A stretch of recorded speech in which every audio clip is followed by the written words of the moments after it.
ওম নমো ভগবতে বাসুদেবায়। জয় শ্রীকৃষ্ণ। রাধে রাধে। বন্ধুরা, এখন চতুর্মাসের প্রথম মাস শ্রাবণ মাস চলছে। ভগবান শ্রীবিষ্ণু এই সময় যোগ নিদ্রায় রয়েছেন। আর এই চতুর্মাসের মধ্যে প্রথম যে একাদশী তিথি পড়ে তাকে কামিকা একাদশী বলা হয়। এই একাদশী মনের সমস্ত কামনা বাসনা পূরণ করে বলে এই একাদশীর নাম কামিকা একাদশী। এমনটা বিশ্বাস করা হয় যে এই চতুর্মাসের প্রথম কামিকা একাদশী তিথিতে ভগবান শ্রীবিষ্ণু তথা শ্রীকৃষ্ণের আরাধনা করলে সবথেকে বড় সংকট দূর হয় এবং সকল পাপ থেকে মুক্তি পাওয়া যায়। স্বয়ং শ্রীকৃষ্ণ যুধিষ্ঠিরকে এই একাদশী তিথি সম্পর্কে বলেছেন, কামিকা একাদশীর মতো পবিত্র পাপ নাশক শ্রেষ্ঠ ব্রত আর জগতে নেই। এই ব্রত পালনে সমস্ত তীর্থ ভ্রমণের কোটিগুণ ফল লাভ হয়। সাগর ও অরণ্য সমৃদ্ধ সমগ্র পৃথিবী দানের ফল লাভ হয়। দুগ্ধবতী গাভীদানের ফল এই ব্রত পালনে সহজেই লাভ করা যায়।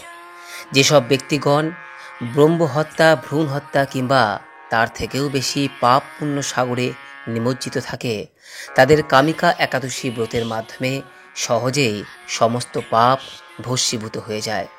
এই ব্রত পালনে পরবর্তী জীবনে নিম্নযোনি প্রাপ্ত হয় না এবং মনুষ্য শরীর সুনিশ্চিতভাবে প্রাপ্ত হয়। এই ব্রত পালনে ব্যক্তির সমস্ত দুঃখ দুর্দশা দূর হয়। সর্বোপরি এই ব্রত পালনে মনের সমস্ত কামনা বাসনা পূরণ হয়।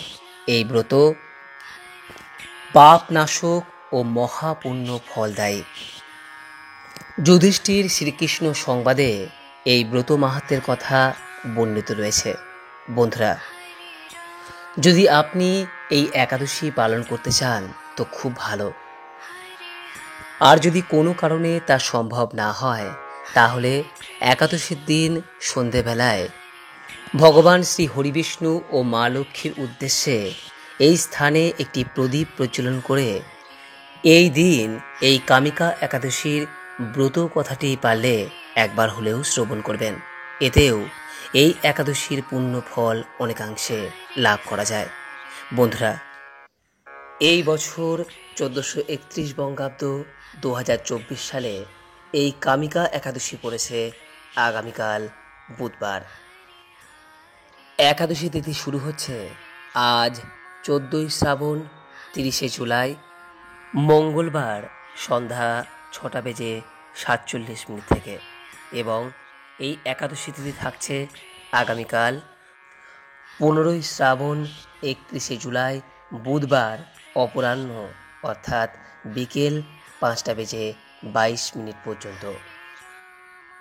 যেহেতু বুধবার দিন সমগ্র দিন জুড়ে এই একাদশী তিথি থাকছে, তাই উদয়া তিথি মেনে এই কামিকা একাদশী এই বছর পালিত হবে আগামীকাল বুধবার দিন।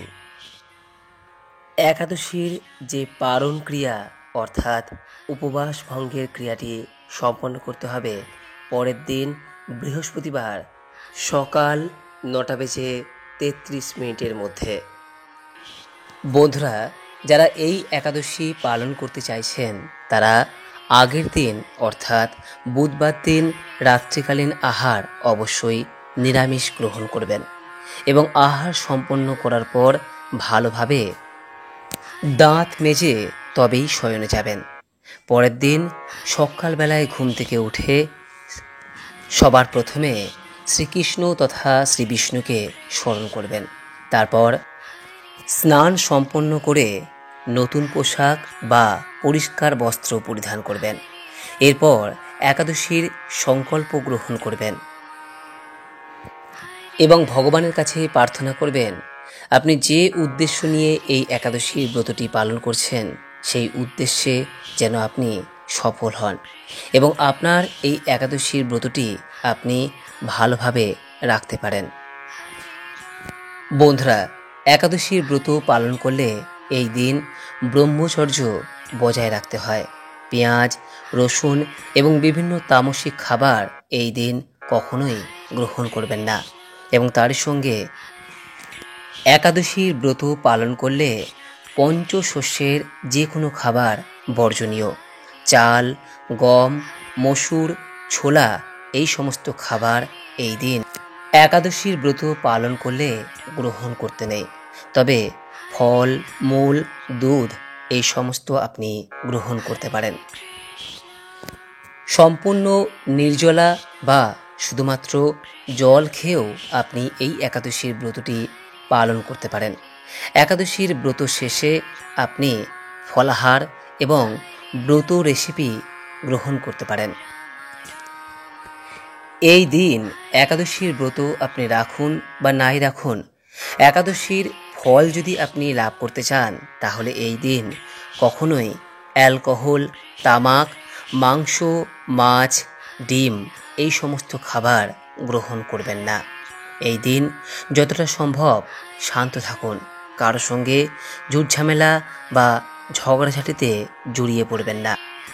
সর্বদা চেষ্টা করুন এই দিন নিজেকে শ্রীহরির চিন্তায় নিয়োজিত করতে। তাই মনে মনে যখনই সময় পাবেন এই একাদশীর দিন ওম নমঃ ভগবতে বাসুদেবায় এই মন্ত্রটি জপ করবেন। যদি সম্ভব হয় 108 বার জপ করবেন। আর তারই সঙ্গে হরে কৃষ্ণ মহামন্ত্রটি একবার হলেও এই দিন জপ করবেন। আর হ্যাঁ, ভুলেও এই দিন সন্ধ্যায় ঘুমিয়ে পড়বেন না। যারা এই একাদশীর ব্রত পালন করতে পারছেন তাদের অবশ্যই এগুলি মেনে চলা প্রয়োজন। আর যারা কোনো কারণে একাদশীর ব্রতটি করতে পারছেন না, তারা এই দিন একাদশীর পূর্ণ ফল পেতে চান তাহলে অবশ্যই একাদশীর দিন সন্ধেবেলায় একটি তুলসী মঞ্চে এবং একটি ঠাকুর ঘরে ভগবান শ্রীকৃষ্ণ ও মা লক্ষ্মীর সম্মুখে ঘিয়ের অথবা তেলের প্রদীপ প্রজ্বলন করবেন এবং মনে মনে 108 বার ওম নমঃ ভগবতে বাসুদেবায় এই মন্ত্রটি জপ করবেন।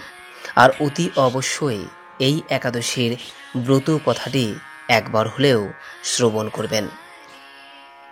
বন্ধুরা, একাদশীর দিন যদি আপনি এই সামান্য বিষয়টিও করতে পারেন তাহলেও এই একাদশীর পূর্ণ ফল অনেকাংশে লাভ করা যায়। তাই বন্ধুরা, এই কামিকা একাদশীর দিন এই দুটি জায়গায় একটি করে প্রদীপ প্রজ্বলন করুন এবং যতক্ষণ পর্যন্ত সেই প্রদীপটি নিজে থেকে না নিভে যায় ততক্ষণ পর্যন্ত সেই প্রদীপটিকে সেই স্থানে সেইভাবেই জ্বলতে দিন। দেখবেন এতে আপনার ও আপনার পরিবারের মঙ্গল হবে। তবে হ্যাঁ, আবারও বলছি, এই দিন কিন্তু এই কামিকা একাদশীর ব্রত কথাটি অবশ্যই একবার হলেও শ্রবণ করবেন। আশা করি দর্শক বন্ধুরা এই ভিডিওটি আপনাকে সমৃদ্ধ করেছে।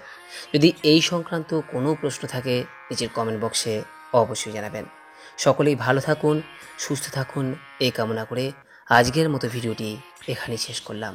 নমস্কার, ধন্যবাদ। ঈশ্বর আপনার মঙ্গল করুক। হরে কৃষ্ণ কৃষ্ণ কৃষ্ণ হরে হরে, হরে রাম রাম রাম হরে হরে। জয় শ্রীকৃষ্ণ। রাধে রাধে।